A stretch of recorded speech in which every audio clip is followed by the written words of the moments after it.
L'air du chalet était lourd de l'odeur du vieux cèdre et de ma propre insomnie, quand des voix m'ont arraché aux confins fragiles de mes rêves. 4 heures du matin, cette heure suspendue où le monde semble hésiter entre les échecs de la veille et les incertitudes du lendemain. J'étais allongée là depuis ce qui me semblait être une éternité, à écouter le silence des Alpes qui, ces 3 derniers mois, était devenu à la fois mon refuge et ma prison. N'oubliez pas de vous abonner à la chaîne et de commenter pour dire d'où vous regardez. Le plancher sous mes pieds nus était glacial, alors que je me glissais vers la fenêtre, mes articulations de 62 ans protestant à chaque pas prudent. À travers le verre givré, je pouvais distinguer 2 silhouettes se déplaçant comme des ombres sur le terrain voisin. La parcelle vide que Jean-Luc et moi avions achetée il y a 15 ans, à l'époque où nous croyions encore à l'éternité, où nous pensions encore que nos enfants voudraient y construire des souvenirs, plutôt que de simplement réclamer leur héritage. La voix de ma fille, Élise, portée par l'air fin de la montagne, était tranchante de cette autorité qu'elle tenait de son père, affinée par 20 ans de droit des sociétés. Même en chuchotant, elle commandait, même à l'aube, en chaussures de randonnée et veste souillée de boue. Elle se déplaçait avec la précision qui avait fait d'elle la dirigeante non officielle de la famille, bien avant que le cœur de Jean-Luc ne lâche l'hiver dernier. Plus profond, Léo. Il faut que ce soit plus profond. La réponse de son mari se perdit dans le grattement du métal contre la terre gelée, mais je voyais ses épaules travailler, la vapeur de son souffle dans l'air froid. Léo, qui avait charmé toute notre famille avec son sourire facile et ses références de banquier d'affaires, ressemblait maintenant à un simple fossoyeur dans la pâle lumière de l'aube. Je me pressais contre la fenêtre, ma buée embuant la vitre. Qu'est-ce qu'ils enterraient? Et pourquoi ici, sur une terre qui appartenait techniquement à la succession?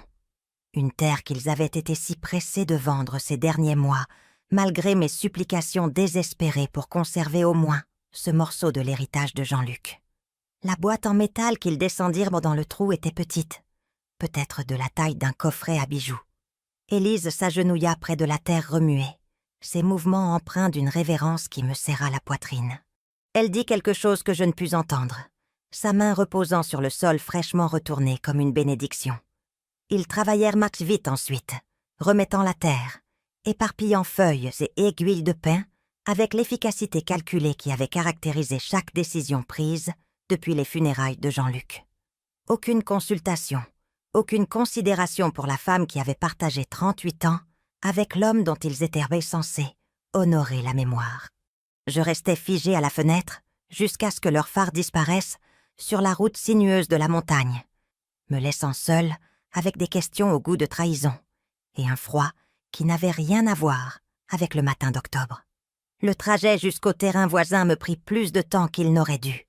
Non pas à cause de la distance, à peine 50 mètres à travers les pins, mais parce que chaque pas semblait être une décision irréversible. L'appel que j'avais prise dans la remise de Jean-Luc pesait bien plus lourd que son poids réel.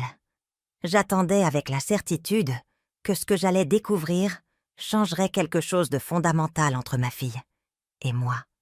La terre remuée fut assez facile à trouver. Élise était peut-être méticuleuse dans sa vie professionnelle, mais elle n'avait jamais été très douée pour les travaux manuels. La parcelle rectangulaire de sol meuble se détachait comme une cicatrice sur le tapis naturel de feuilles en décomposition du sol forestier. Je creusais avec précaution au début, presque religieusement, comme si j'exhumais quelque chose de précieux, plutôt que de poursuivre quelque chose de caché. Le métal racla ma pelle après 20 minutes de travail, et mes mains tremblaient en balayant la terre restante. C'était un coffre-fort de dépôt, petit, banal, sécurisé par une serrure qui avait été endommagée, forcée, puis refermée. Le genre de coffre que Jean-Luc avait toujours gardé à la banque en ville, rempli de papiers importants et des quelques objets de valeur que nous avions accumulés au fil de décennies d'épargne prudente. À l'intérieur, nichée dans un velours bleu délavé, se trouvait la bague de ma grand-mère, le diamant Art déco, entouré de saphirs que Jean-Luc m'avait offert pour notre 10e anniversaire, après que je l'eus admiré pendant des mois, sur les photos de famille que ma mère m'avait montrées, avant de mourir. La bague que j'avais portée tous les jours, jusqu'à ce que l'arthrite m'oblige à la garder dans la boîte à bijoux sur ma commode. La bague qui avait disparu quelque temps après les funérailles de Jean-Luc, lors d'une des nombreuses fois où Élise et Léo m'aidaient à trier ses affaires. Mais il n'y avait pas que la bague.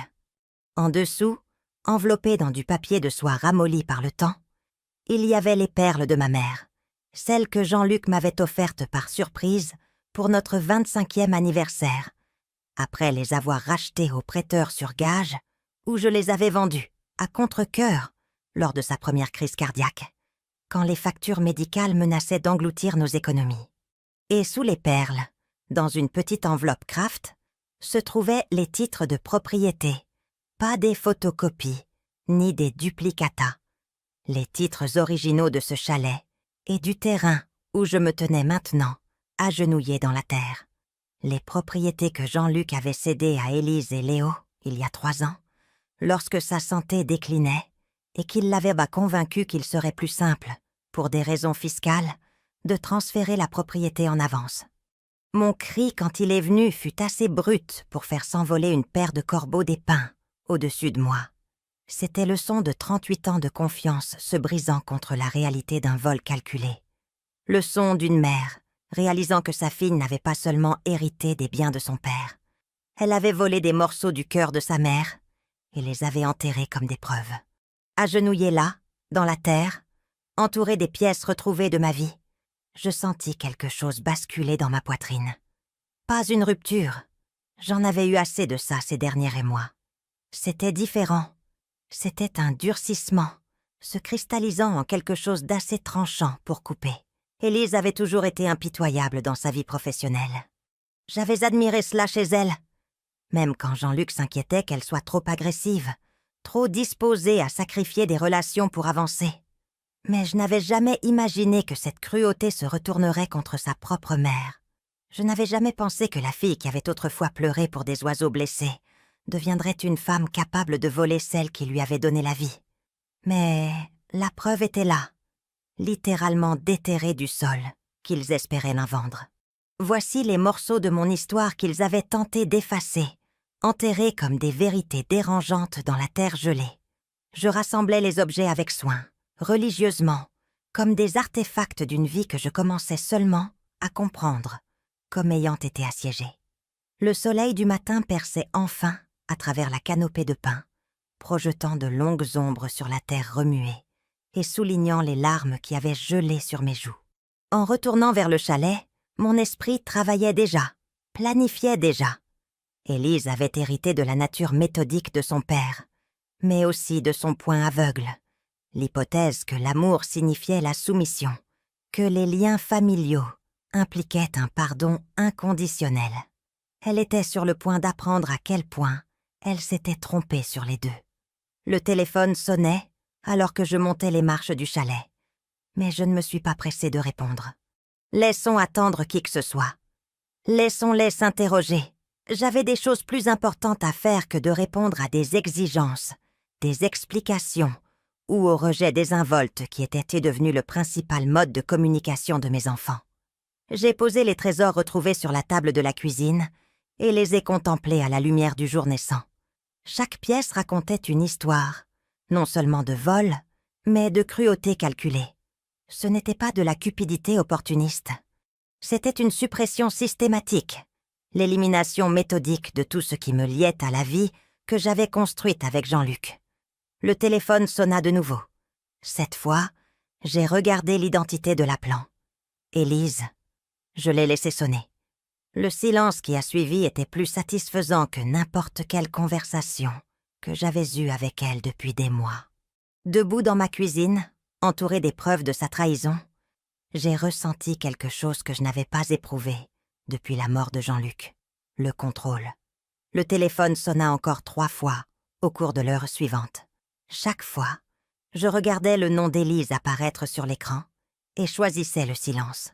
Au 4e appel, je pouvais imaginer sa frustration, cette impatience acérée qu'elle déployait lorsque le monde refusait de se plier à son emploi du temps. Bien. Qu'elle s'interroge, Qu'elle ressente pour une fois ce que c'est que d'être ignorée. Je me suis fait un café avec des mains stables. Le rituel familier manquant dans cette nouvelle réalité. Les bijoux retrouvés captaient la lumière du matin, alors que j'étais assise à la table de la cuisine. Chaque pièce était un témoignage d'années de tromperie minutieuse. Depuis combien de temps Élise planifiait-elle cela? Combien de conversations sur « aider maman à organiser les affaires de papa » avaient été des missions de reconnaissance, cataloguant ce qui valait la peine d'être volé. Les titres de propriété étaient ce qui me stupéfiait vraiment. Jean-Luc avait été si fier en les signant, convaincu d'être responsable, de se préparer à un avenir où Élise et Léo s'occuperaient de tout. J'avais signé mon nom à côté du sien, confiante que notre fille honorerait l'esprit du don, que ce chalet, notre retraite du monde, resterait un lieu de rassemblement familial, où les petits-enfants pourraient un jour jouer parmi les pins. Au lieu de cela, il l'avait mise en vente auprès d'une agence immobilière, 2 semaines après les funérailles. Mon reflet me fixait depuis la surface noire du café, et je reconnaissais à peine la femme qui me regardait. 3 mois de deuil avaient là creusé de nouvelles rides autour de mes yeux. Mais il y avait autre chose maintenant. Une dureté que je n'avais jamais vue auparavant, tranchante comme la glace d'hiver, et tout aussi impitoyable. Le bruit de pneus sur le gravier interrompit mes pensées. Par la fenêtre, j'observais la BMW argentée d'Élise, négocier l'allée sinueuse, roulant trop vite pour l'étroite route de montagne. Elle était seule. Léo était probablement au travail, maintenant l'illusion de la normalité pendant que sa femme nettoyait leur entreprise criminelle. Je ne me suis pas levée quand elle a frappé. Je n'ai pas appelé quand elle a essayé la porte. La clé de secours était toujours cachée sous la pierre peinte près des marches de l'entrée, où elle se trouvait depuis 15 ans. Mais Élise avait apparemment oublié ce détail dans sa hâte d'arriver. Maman. Sa voix traversa la porte, artificiellement enjouée de cette gaieté forcée qu'elle avait perfectionnée pour les clients difficiles. Maman, je sais que tu es là. Il faut qu'on parle. Nous, comme s'il s'agissait d'un partenariat, comme si j'avais mon mot à dire dans les conversations qui façonnaient pour ma vie. La clé racla dans la serrure, et Élise entra avec l'assurance de quelqu'un qui croit posséder tout ce qu'elle touche. Elle était exactement comme à l'aube. Vêtements de randonnée de marque qui n'avaient jamais vu un vrai sentier. Coiffure parfaite malgré ses activités de fossoyeur matinal. Seuls ses yeux trahissaient son anxiété, balayant la pièce principale du chalet comme si elle cataloguait les menaces potentielles. « Te voilà !» Elle essaya d'être chaleureuse, mais le ton était forcé. « Je t'ai appelé. Ton téléphone doit encore déconner. » Je ne dis rien. Je l'observais simplement de ma place à la table de la cuisine. Les objets retrouvés étaient étalés devant moi comme des pièces à conviction dans un tribunal. Chaque pièce soigneusement disposée pour un impact maximal. Le regard d'Élise les trouva immédiatement, et je vis le calcul scintiller sur son visage, alors qu'elle pesait ses options. « Oh !» Le seul mot tomba entre nous comme une pierre. « Je peux expliquer. »« Ah oui ?» Ma voix me parut étrangère, plus froide que je ne l'avais jamais été avec aucun de mes enfants. Parce que je suis vraiment curieuse d'entendre l'explication pour le vol des bijoux de ta mère et leur enterrement comme des preuves. Le sang-froid d'Élise se fissura juste assez pour révéler la panique acérée en dessous. Elle avait toujours été douée pour contrôler les situations, mais elle n'avait jamais eu à expliquer un vol manifeste à la victime auparavant. Ce n'est pas du vol, maman. Techniquement, tout dans la maison appartient maintenant à la succession. Léo et moi essayons juste de nous assurer que les objets de valeur sont en sécurité pendant que nous nous occupons de la vente. L'explication toute faite sortit de sa bouche avec l'efficacité lisse d'une plaidoirie finale. Mais ses mains la trahissaient, jouant avec son alliance, touchant sa gorge, exécutant la chorégraphie inconsciente de la culpabilité. « En sécurité », répétais-je lentement, laissant le mot en suspens dans l'air entre nous. Enterré dans les bois, c'est en sécurité. On allait te le dire. Vraiment? L'interrompis-je. Et la dureté de ma propre voix me surprit. De la même manière que tu allais me dire que tu mettais ce chalet en vente. De la même manière que tu m'as parlé du transfert de l'assurance-vie de papa sur ton compte personnel. La couleur quitta le visage d'Élise. Elle ne s'attendait pas à ce que je sois au courant pour l'argent de l'assurance. Mais le deuil m'avait rendue minutieuse, d'une manière que je n'avais jamais été. Quand on n'a que du temps et de la douleur, on enquête, on creuse, on découvre des vérités que la confiance amoureuse avait auparavant masquées. Cet argent est destiné aux frais de succession, dit-elle. Mais sa voix avait perdu son assurance de prétoire. Les frais funéraires, les frais juridiques. 40 000 € de frais funéraires. Je me levai lentement, savourant la façon dont elle recula d'un pas. Pour un homme qui a spécifiquement demandé une crémation et une petite cérémonie. La bouche d'Élise s'ouvrit et se ferma sans un son, ses arguments préparés s'effondrant sous le poids de chiffres précis. Elle m'avait sous-estimé, tout comme elle avait sous-estimé la profondeur de mon enquête alimentée par le deuil sur chaque centime qui avait disparu depuis la mort de Jean-Luc. « Maman, tu ne penses pas clairement. Le choc de la perte de papa. Le choc de la perte de ton père m'a, au contraire, ouvert les yeux. » Je contournai la table et Élise recula carrément vers la porte. Bien. Qu'elle se sente acculée, qu'elle éprouve la claustrophobie de n'avoir aucune bonne option. Je suis au courant de la deuxième hypothèque que tu as contractée sur cette propriété, sans me le dire. Je suis au courant des antiquités qui ont disparu de la maison pendant tes sessions de nettoyage. Je suis au courant des bons d'épargne que papa avait laissés spécifiquement pour ses petits-enfants et qui ont été, d'une manière ou d'une autre, encaissés et déposés sur ton compte professionnel. Chaque révélation la frappa comme un coup physique. Le récit soigneusement construit d'Élise s'effritait, révélant le vol systématique sous son masque de fille attentionnée. « Tu m'as dépouillée, continuai-je, ma voix gagnant en force à chaque mot, en utilisant mon deuil comme couverture pendant que tu démantelais tout ce que papa et moi avions construit ensemble. Et tu as eu l'arrogance d'enterrer les preuves sur une terre que tu prévoyais de vendre sous mon nez. Ce n'est pas ce que tu crois. Alors explique-le-moi. » Je croisai les bras et attendis, laissant le silence s'étirer jusqu'à devenir insupportable. « Explique pourquoi ma fille est devenue une voleuse. » Le sang-froid d'Élise se brisa finalement. Le masque de compétence professionnelle tomba, révélant quelque chose de désespéré et de laid en dessous. « Parce que tu ne peux pas prendre soin de toi-même !» Les mots explosèrent d'elle avec une force volcanique. « Parce que tu as 62 ans et que tu n'as jamais pris une seule décision financière sans que papa ne te tienne la main. Parce que quelqu'un doit être l'adulte ici, et ce ne sera manifestement pas toi. » La cruauté était d'une précision à couper le souffle. Chaque mot était choisi pour blesser, pour me réduire à la veuve impuissante qu'elle avait décidé que je devais être. Mais au lieu de m'effondrer sous l'attaque, je sentis cette nouvelle dureté en moi se cristalliser en quelque chose d'incassable. Je vois. Ma voix était stable, presque conversationnelle. Donc, me voler était un acte de pitié. Quelle générosité de ta part. J'essaie de te protéger de prendre de terribles décisions, avec de l'argent que tu ne comprends pas.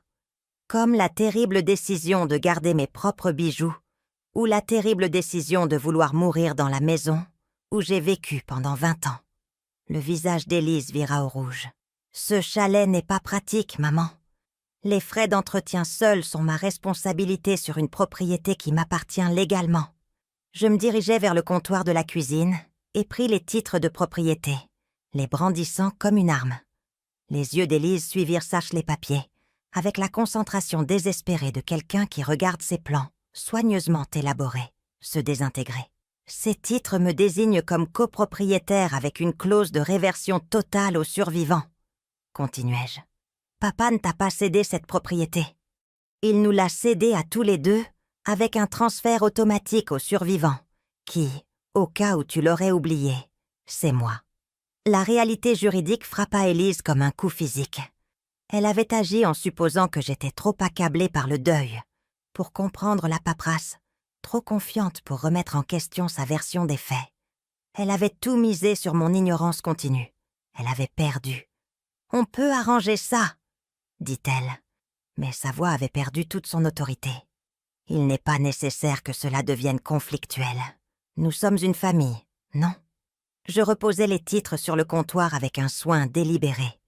Parce que les familles n'enterrent généralement pas les preuves de vol dans le jardin des autres. Élise ouvrit la bouche pour répondre, mais je levai une main pour l'arrêter.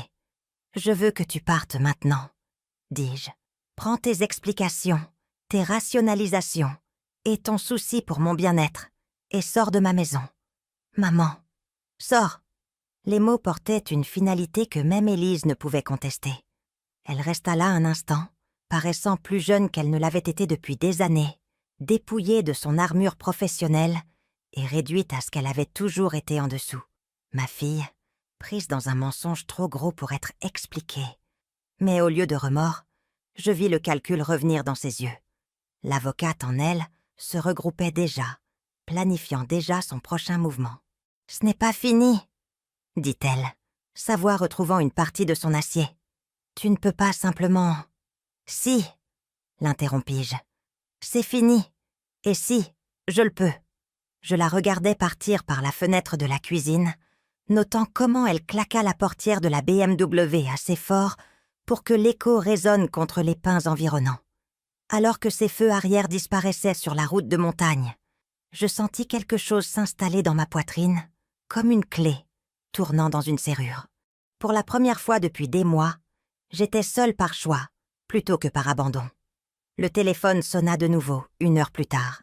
Cette fois, ce n'était pas Élise. « Hélène, c'est Diane Martin du Crédit Alpin. » Je reconnus immédiatement la voix, chaleureuse, professionnelle, avec cette légère hésitation qui signifiait des nouvelles compliquées.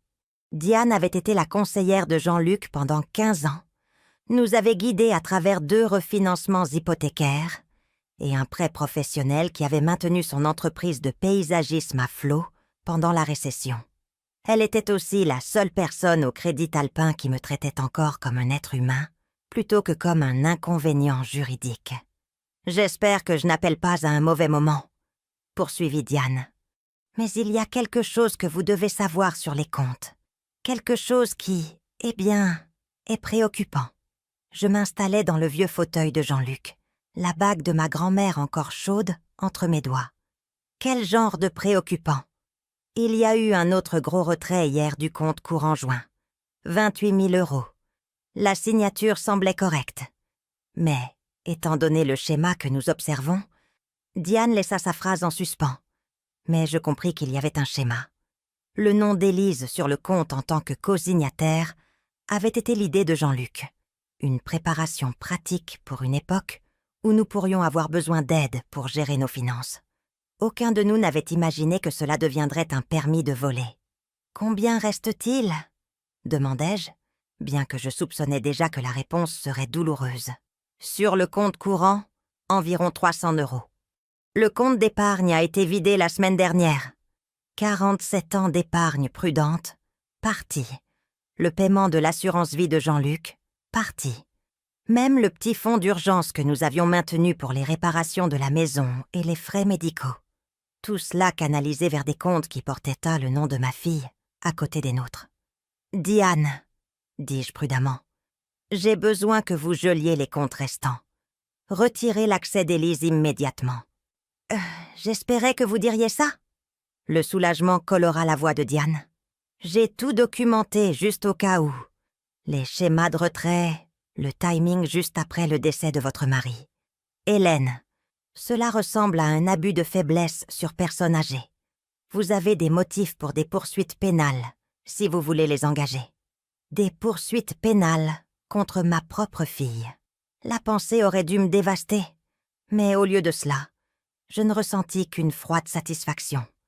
La justice avait de nombreuses formes, et Élise avait choisi le chemin qui menait à la plus dure. « Envoyez-moi des copies de tout, » dis-je. « Chaque transaction, chaque signature, chaque document. Je veux un dossier complet. Je vais préparer un dossier aujourd'hui. Hélène, je suis désolée que cela vous arrive. Votre mari était un homme bon. Il ne méritait pas que son héritage soit volé de cette manière. » Après que Diane eut raccroché, je restais assise dans la pénombre croissante et laissais toute l'étendue de la trahison d'Élise s'installer en moi. Ce n'était pas seulement l'argent, bien que la dévastation financière soit stupéfiante. C'était le calcul derrière. La manière systématique dont elle avait démantelé la vie que Jean-Luc et moi avions construite ensemble, morceau par morceau, euro par euro. Mais Élise avait commis une erreur cruciale dans son vol méthodique. Elle avait sous-estimé la valeur de la propriété du chalet elle-même. Je sortis de nouveau les titres de propriété, étudiant le langage juridique avec un regard neuf. Jean-Luc et moi avions acheté ce terrain en 1987 pour 12 000 €. Une somme ridicule maintenant, mais un effort pour nous à l'époque. Nous avions passé des week-ends ici pendant 35 ans, améliorant lentement le chalet, ajoutant des pièces, modernisant les systèmes. C'était devenu notre sanctuaire, l'endroit où nous avions prévu de vieillir ensemble. Élise le voyait comme un actif à liquider. Elle n'avait aucune idée de ce que valait une propriété en montagne maintenant. Mon ordinateur portable était ancien. Acheté pendant la dernière maladie de Jean-Luc pour m'aider à gérer ses rendez-vous médicaux et ses demandes d'assurance. Mais il se connectait toujours à Internet, et il ne me fallut pas longtemps pour trouver ce que je cherchais. Ventes récentes dans la région, valeurs immobilières, tendances du marché. Les chiffres me coupèrent le souffle. Des chalets similaires se vendaient plus de 400 000 €. Les propriétés au bord du lac comme la nôtre, avec un accès privé et des arbres matures, se vendaient encore plus cher. L'empressement d'Élise à vendre prenait soudain tout son sens. Elle ne volait pas seulement ma maison. Elle volait ce qui équivalait à toute ma sécurité financière pour la retraite. Le bruit d'un moteur de voiture interrompit mes recherches. Par la fenêtre, je pouvais voir des phares monter l'allée. Mais ce n'était pas la BMW d'Élise. Le véhicule était plus ancien, plus petit, se déplaçant prudemment sur la route sinueuse. J'ouvris la porte pour trouver une femme de mon âge debout sur le porche, tenant un plat à gratin et l'air incertain. Elle était grande et mince, avec des cheveux argentés attachés en une queue de cheval pratique et des yeux qui contenaient cette bonté particulière de quelqu'un qui a survécu à sa propre part de perte. « Madame Pelletier, je suis Olivia Fournier. J'habite à environ 1 kilomètre plus bas dans la montagne. » Elle souleva légèrement le plat. « J'ai apporté le dîner. J'espère que je ne vous dérange pas. » Je la fixais, prise au dépourvu. En 3 mois de vie à plein temps au chalet, personne n'était venu me rendre visite, à l'exception d'Élise et de l'agent immobilier, qu'elle avait amené sans demander la permission. « Je ne comprends pas, » dis-je. Le sourire d'Olivia était doux mais direct. « J'ai vu votre fille partir tout à l'heure. Elle avait l'air contrariée. Et j'ai observé les lumières à vos fenêtres ces dernières semaines, me demandant si vous n'étiez pas seul ici. Le deuil est assez difficile sans l'isolement. » Quelque chose dans sa voix suggérait une expérience personnelle avec les deux. Je me retrouvais à reculer, lui faisant signe d'entrer, avant que mon esprit conscient n'ait pris la décision. « Le gratin n'a rien d'extraordinaire, » poursuivit Olivia, entrant dans la cuisine avec l'aisance de quelqu'un habitué à aider. « Juste du poulet et du riz, mais ça se réchauffera bien si vous ne voulez pas de compagnie ce soir. Je... » commençai-je, puis m'arrêtai. Quand était-ce la dernière fois que quelqu'un m'avait apporté à manger? Quand était-ce la dernière fois que quelqu'un avait considéré que je pouvais être seule, que je pouvais avoir besoin du simple réconfort humain, d'une conversation partagée? « Vous n'avez rien à expliquer, » dit Olivia, posant le plat sur le comptoir et remarquant les bijoux retrouvés encore étalés sur la table de la cuisine. Ses yeux s'attardèrent sur les titres de propriété, et je vis la compréhension scintiller sur son visage. Parfois, les familles peuvent être plus compliquées qu'on ne l'aurait jamais imaginé. La simple reconnaissance libéra quelque chose dans ma poitrine. Je m'effondrai sur une chaise de cuisine, soudain épuisée par le poids de porter seule la trahison d'Élise. « Elle me vole », m'entendis-je dire. Ma propre fille, depuis le lendemain des funérailles de son père. Olivia versa 2 tasses de café sans demander, s'asseyant en face de moi avec l'aisance de quelqu'un prêt à écouter. « Combien ?»« Tout. » Le mot sortit brut. Compte bancaire, bijoux, argent de l'assurance. Elle a même contracté une 2e hypothèque sur cette propriété sans me le dire, et elle essaie de la vendre pendant que j'y vis. Mais vous en êtes propriétaire. Copropriété avec droit de survie. La propriété me revient automatiquement. Mais Élise agit comme si c'était déjà à elle de la vendre. Olivia hocha lentement la tête, ses doigts enroulés autour de sa tasse de café. Ma fille a essayé quelque chose de similaire après la mort de mon mari. Pas un vol à proprement parler, mais la même hypothèse sous-jacente que je ne pouvais pas gérer ma propre vie. La même arrogance déguisée en sollicitude. « Qu'avez-vous fait ?» « Je me suis battue. » La voix d'Olivia portait un acier qui me rappela ma propre dureté nouvelle. J'ai tout documenté. J'ai engagé ma propre avocate et j'ai clairement fait savoir que je n'étais pas la veuve impuissante qu'elle avait décidé que je devais être. Ça a pris 2 ans, mais elle a appris à respecter mes limites. 2 ans. La chose la plus difficile quand on s'oppose à ses propres enfants, c'est qu'ils savent exactement où appuyer. Ils connaissent votre histoire, vos peurs, vos faiblesses. Élise compte probablement sur votre amour pour elle, pour l'emporter sur votre colère face à ce qu'elle a fait. Je pensais à la confrontation de ce matin, à l'attente d'Élise que je cède sous ses explications et justifications. Le regard blessé dans ses yeux quand je lui avais ordonné de partir, comme si mon refus d'être une victime était en quelque sorte une trahison de notre relation. Elle m'a traitée d'incompétente, dis-je. A dit que quelqu'un devait être l'adulte. Le rire d'Olivia était amer. Classique. Ils vous infantilisent pour justifier leur prise de contrôle. Ma fille a utilisé presque les mêmes mots. Mais vous vous en êtes sorti. Je m'en suis sortie. Et j'ai appris quelque chose de précieux dans le processus. Olivia se pencha en avant, ses yeux rencontrant les miens avec intensité. Les gens qui vous aiment vraiment n'ont pas besoin de vous diminuer pour se sentir important. La vraie famille vous élève. Elle ne vous démolit pas pour voler ce qui vous appartient. Nous restâmes assises dans un silence confortable pendant quelques minutes.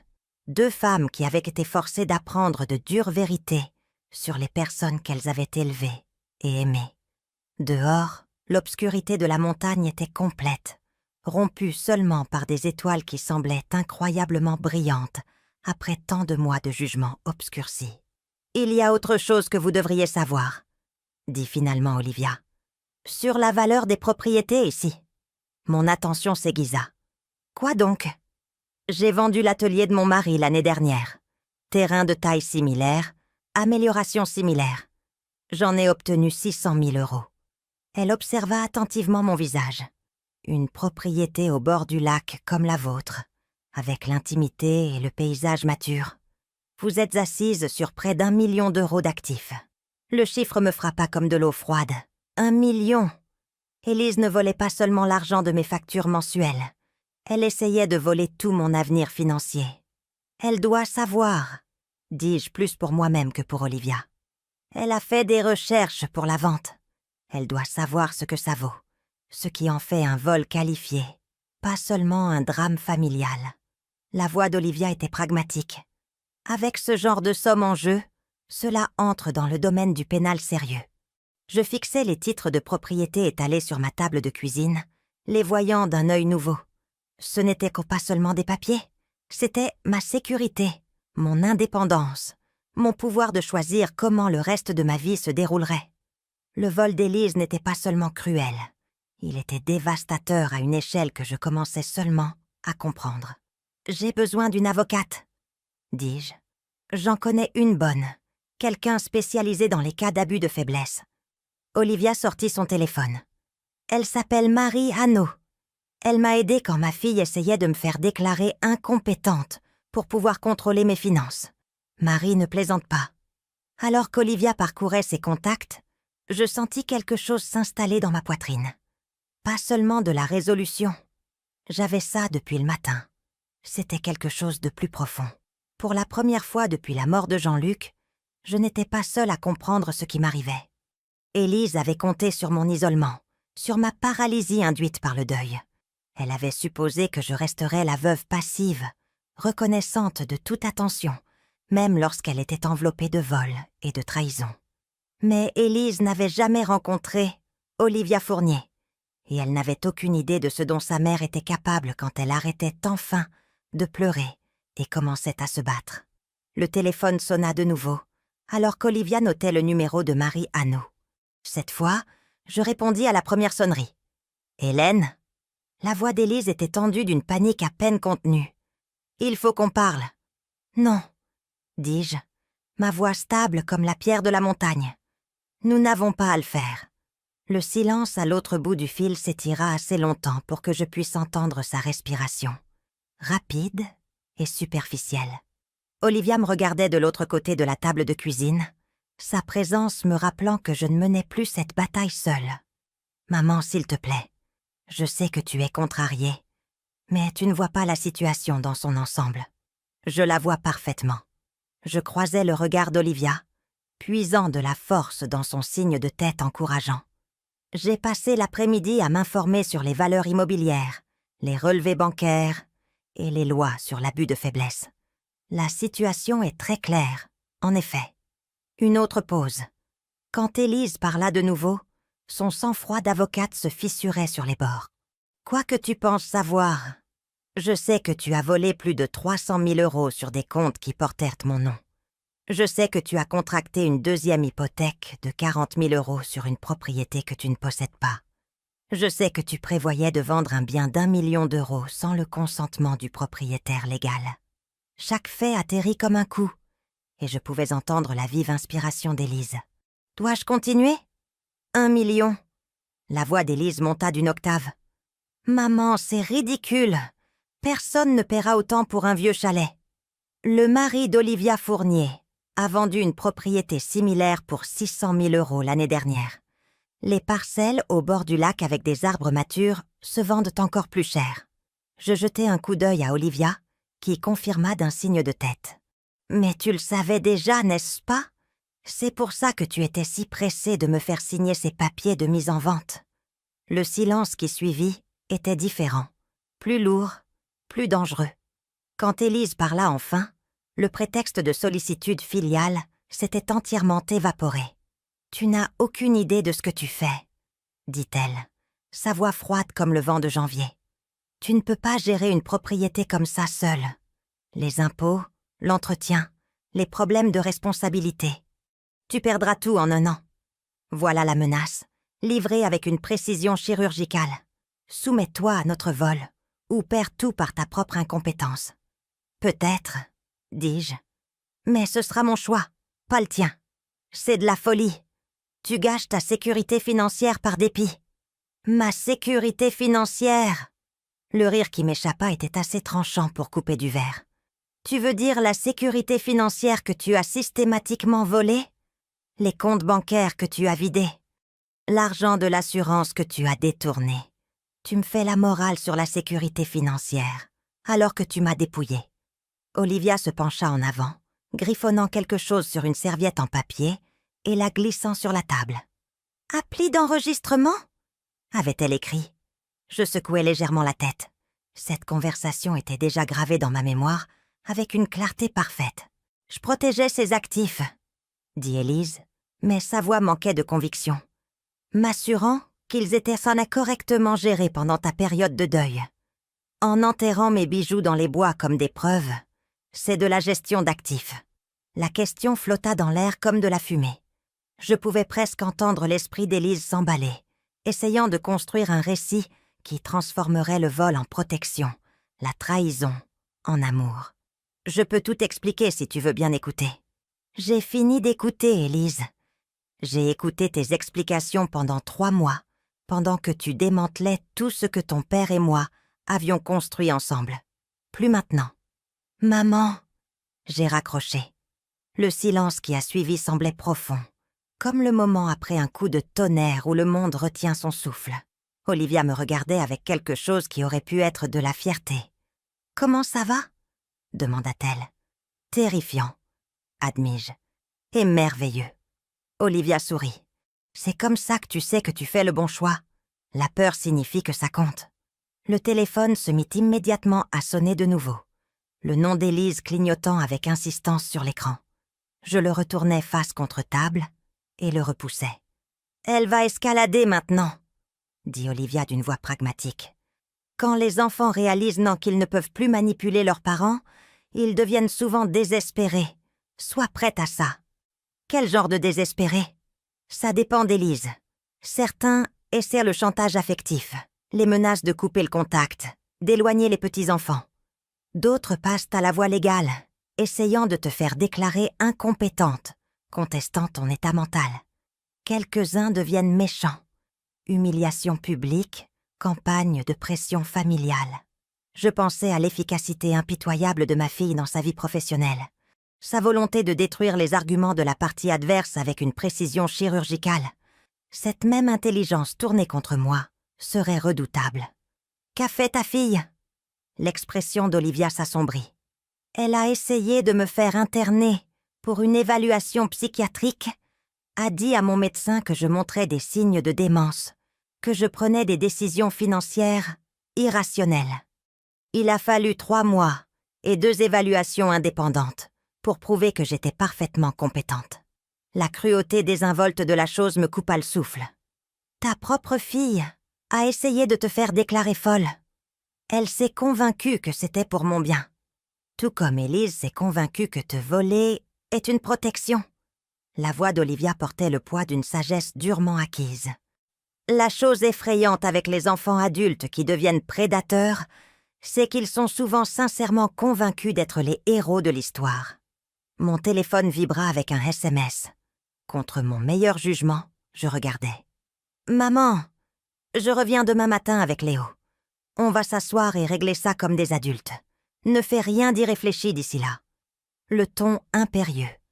L'hypothèse qu'elle pouvait simplement annoncer ses plans et s'attendre à ce que je me conforme. C'était si parfaitement Élise que j'en ai presque ri.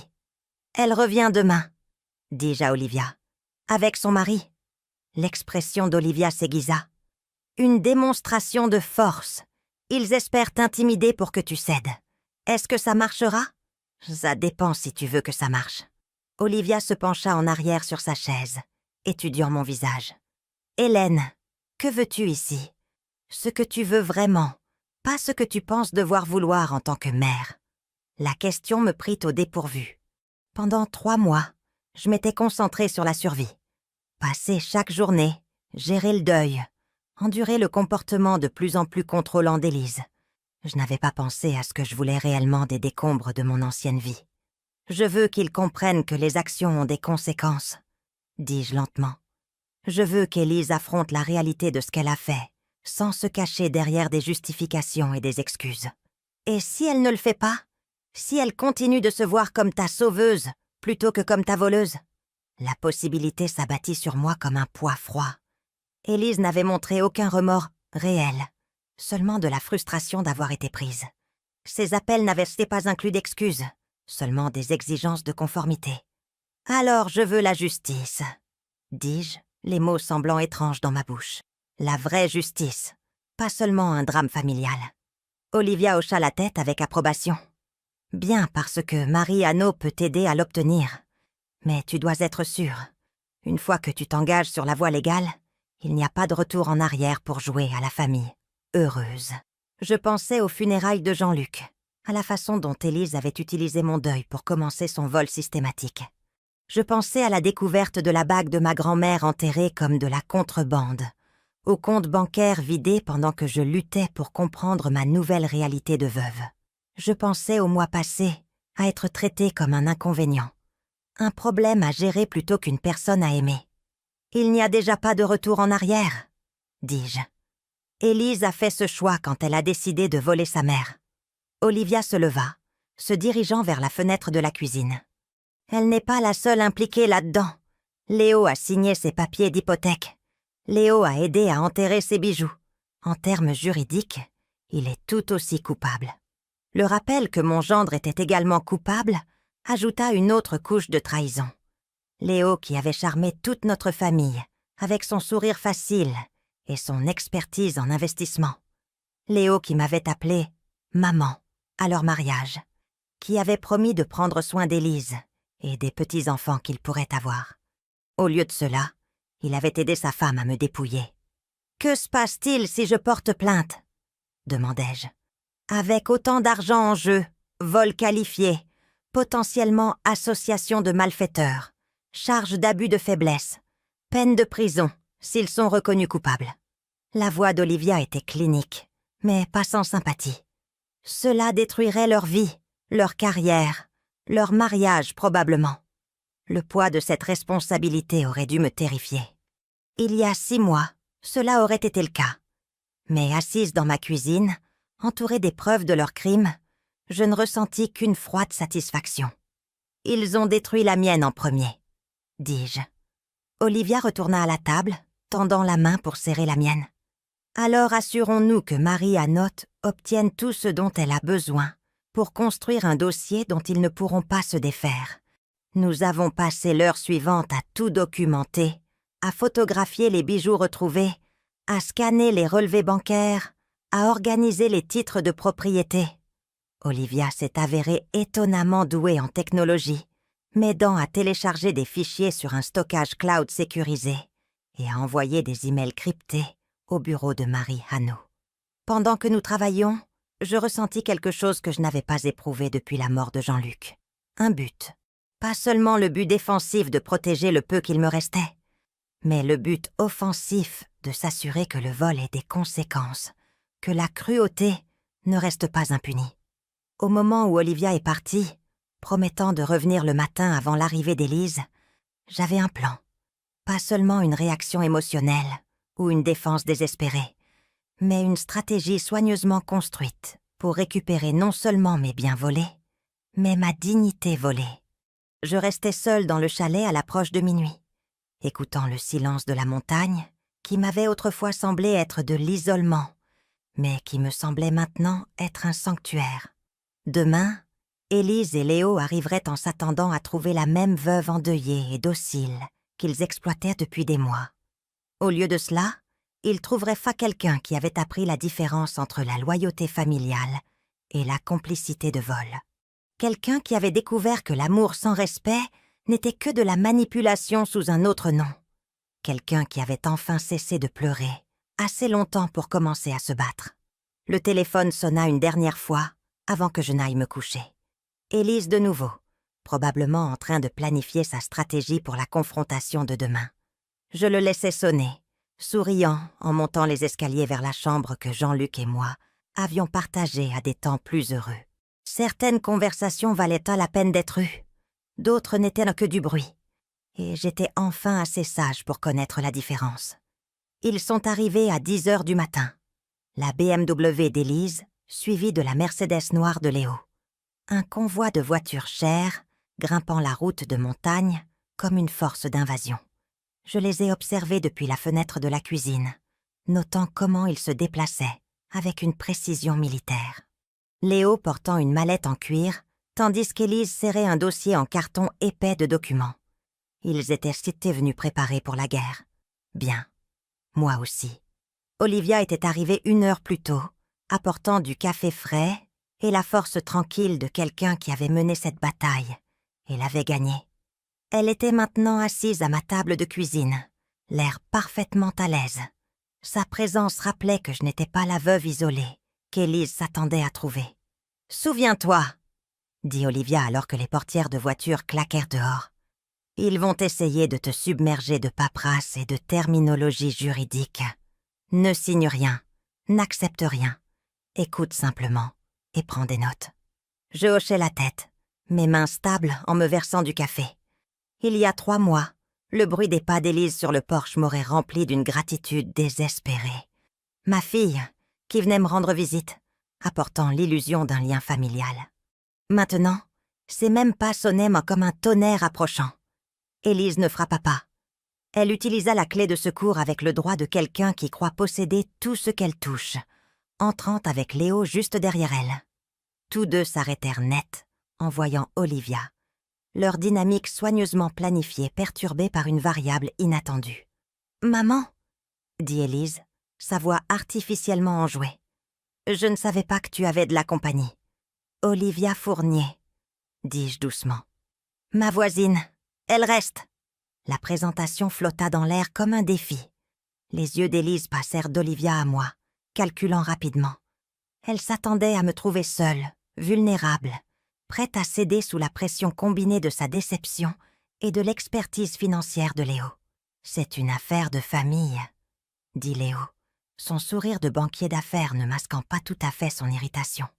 Peut-être que Madame Fournier pourrait rester exactement où elle est, l'interrompis-je, à moins que vous ne préfériez avoir cette conversation en présence de mon avocate. Le mot « avocate » atterrit comme un coup physique. Élise recula carrément, sa prise se resserrant sur le dossier qu'elle portait. « Pas besoin d'avocat », dit-elle rapidement. « Nous sommes là pour arranger les choses, pour trouver une solution qui convient à tout le monde. » « Tout le monde ?» Je posai ma tasse de café avec un soin délibéré. « Tu veux dire une solution qui te permet de garder l'argent que tu as volé pendant que je prétends que ça n'est jamais arrivé ?» Léo s'éclaircit la gorge, posant sa mallette sur le comptoir de la cuisine, avec l'autorité de quelqu'un habitué à contrôler les discussions financières. « Hélène, je comprends que vous soyez contrariée. Le deuil peut nous faire voir les choses d'une manière qui n'est pas entièrement rationnelle. Non. » Le mot sortit tranchant comme une lame. « N'osez pas vous tenir dans ma cuisine et me traiter d'irrationnelle, après avoir aidé votre femme à me voler pendant 3 mois. » Le sang-froid calculé de Léo vacilla. Comme Élise, il avait sous-estimé tout ce que je savais, tout ce que j'avais appris pendant mes semaines d'enquête minutieuse. « Les fonds ont été déplacés pour des raisons de sécurité, » poursuivit-il, mais sa voix avait perdu son assurance. « Pendant les transitions de succession, il est courant de consolider les actifs pour éviter... » « Pour éviter quoi?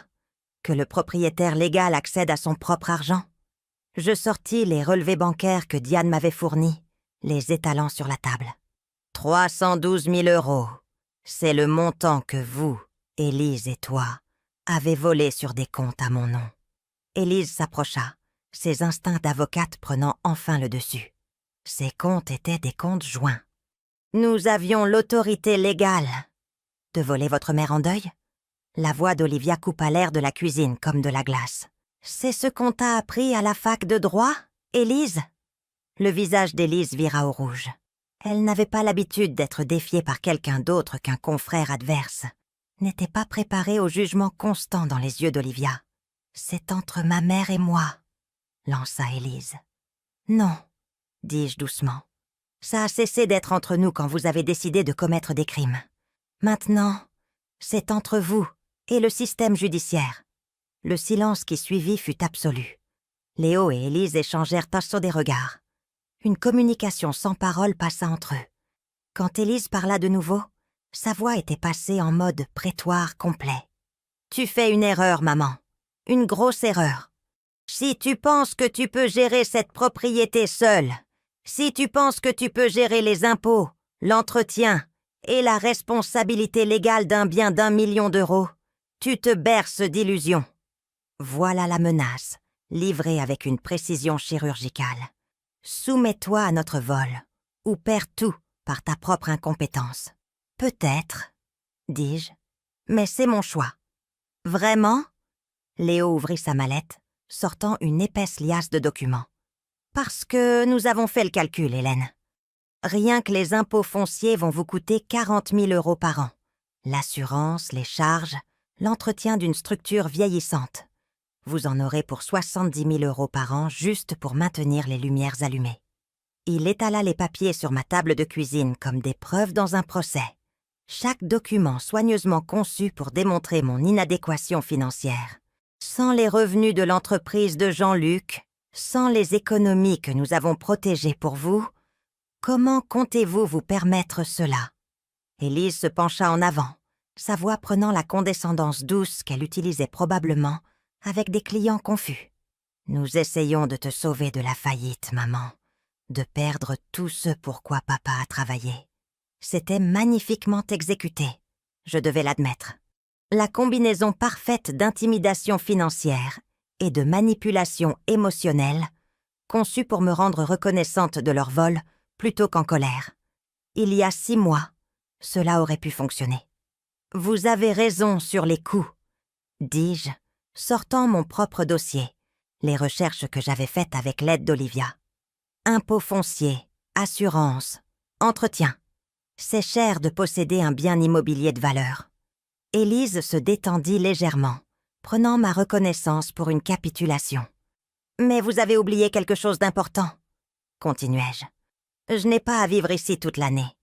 Je n'ai pas à maintenir cela comme ma résidence principale. » Je sortis les annonces de location qu'Olivia m'avait aidé à trouver. Des propriétés similaires à la mienne, qui généraient des revenus substantiels grâce à la location de vacances et aux beaux saisonniers. Les chalets au bord du lac dans cette région se louent entre 800 et 1800 € la nuit en haute saison. Même à 50% d'occupation, cette propriété générera plus de revenus que ce dont j'ai besoin pour l'entretenir. La couleur quitta le visage d'Élise. Elle avait été si concentrée sur les coûts qu'elle n'avait jamais considéré le potentiel de revenus. « Mais je ne la louerai pas, » continuai-je, « parce que Marie Hannah a trouvé quelque chose de très intéressant en examinant les titres de propriété. » Je posai la lettre de l'avocate sur la table, regardant Élise et Léo se pencher pour la lire. « Les droits de source, » dis-je simplement. « Papa a acheté ce terrain à une époque où les droits d'exploitation étaient automatiquement inclus dans les achats de propriété. Il y a une société d'eau minérale qui essaie d'obtenir un bail pour les droits de forage dans cette région depuis 2 ans. » Les mains d'Élise tremblaient en lisant la lettre. Les termes du bail proposé étaient stupéfiants. 200 000 € d'avance, plus des redevances sur toute l'eau extraite. « Alors, vous voyez, » dis-je, ma voix calme comme une eau dormante. « Je m'en sortirais très bien financièrement. Plus que bien, en fait. Assez bien pour engager des poursuites pénales sans me soucier des frais de justice. Assez bien pour aller jusqu'au bout, peu importe le temps que cela prendra ou le coût que cela engendrera. » Léo s'effondra sur une chaise, le combat le quittant comme l'air d'un ballon percé. Mais Élise n'avait pas encore fini. « Maman, s'il te plaît, réfléchis à ce que tu fais. Je suis ta fille. Léo est ton gendre. Nous sommes une famille. Vas-tu vraiment détruire ta propre famille pour de l'argent? » Voilà.